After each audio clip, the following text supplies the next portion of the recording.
Ta-da-da-da. City of Justice, City of Love. Ah, cher Robert, on peut quitter Gotham, mais Gotham ne nous quitte pas.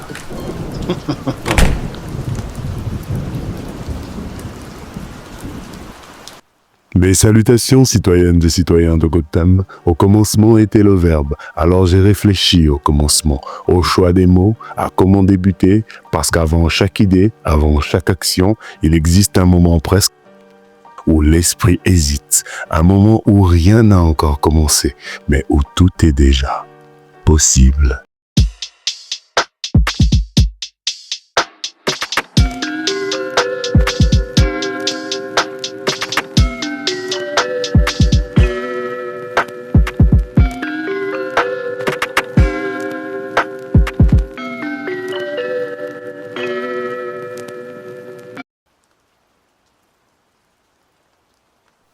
Le commencement n'est pas un instant.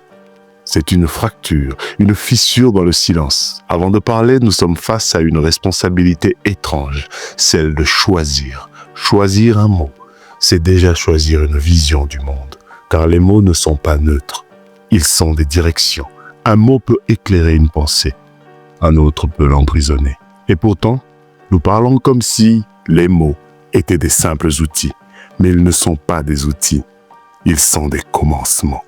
Chaque phrase que nous prononçons est une naissance. Et comme toute naissance, elle implique un risque.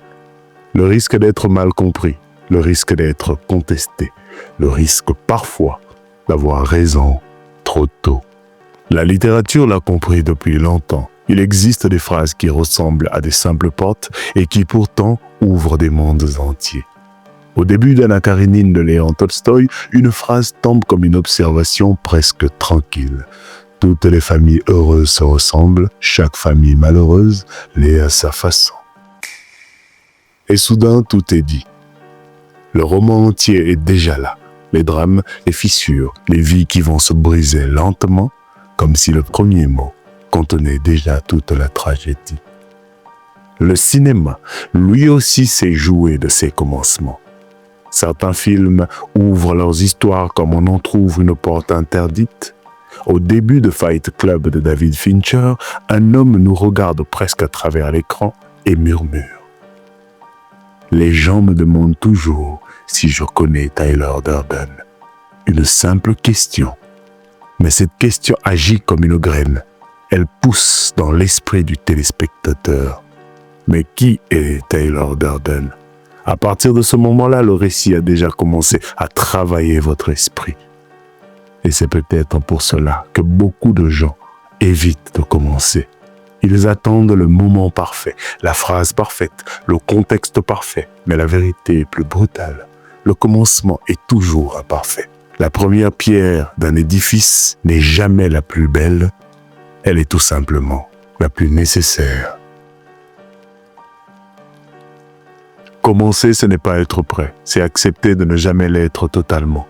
Il suffit parfois d'une phrase discrète pour déclencher un chef-d'œuvre. Dans le magnifique classique de Marcel Proust, À la recherche du temps perdu, tout débute avec une confession presque banale. Longtemps, je me suis couché de bonne heure.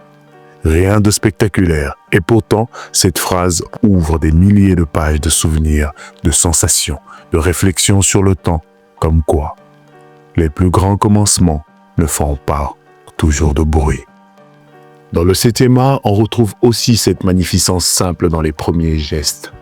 Les premières minutes de The Dark Knight conçues par Christopher Nolan montrent un braquage parfaitement organisé.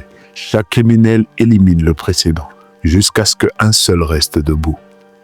Le Joker. Avant même que le film n'ait commencé, le chaos a déjà exposé sa philosophie.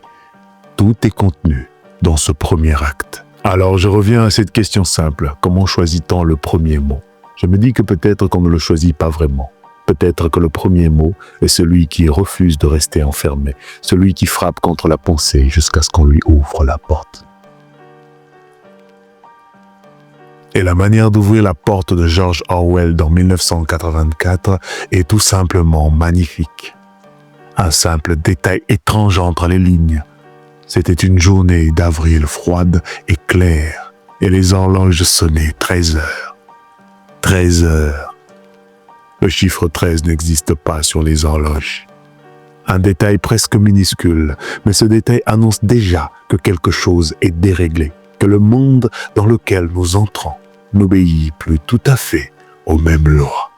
Et lorsque ce premier mot sort enfin, quelque chose bascule, le silence n'est plus intact, une idée a pris forme, une direction est née. Tout cela pour un mot, un seul, comme quoi le commencement n'est jamais petit. Il est simplement le moment où une pensée décide enfin d'exister. Et peut-être que toute œuvre, ou même une vie, n'est rien d'autre qu'une longue conséquence d'un premier mot.